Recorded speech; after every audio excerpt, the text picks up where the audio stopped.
Ma il discorso è abbastanza complicato. A me, per renderla in Veneto, dico che Zaia mi sembra un po' il sorintento. Nel senso, spero che tutti quanti quelli che ci ascoltano sappiano qual è la storia del sorintento, che dura tanto tempo e mai succede striga. Allora, come ha già detto lei prima, l'autonomia sembra rimandata al giorno del poi e l'anno del mai.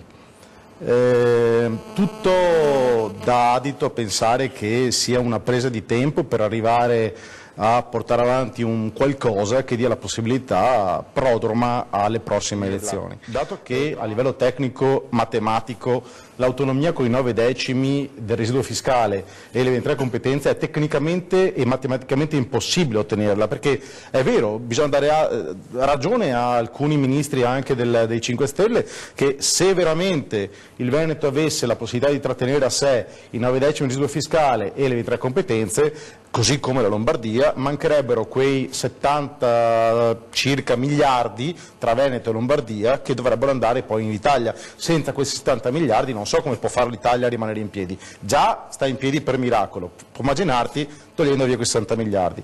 Ma dato che è tecnicamente impossibile a livello matematico ottenere questa autonomia, è possibile, è probabile che da qui alle elezioni europee verranno lanciate delle carotine ai veneti e ai lombardi con qualche competenza magari legata ai costi storici e non ai costi standard, quindi sostanzialmente senza avere una vera attribuzione di fondi in più per quello che è la gestione economica del tessuto sociale e imprenditoriale e tutto per quanto riguarda il Veneto, e quindi automaticamente i veneti potrebbero ancora abboccare a queste false promesse.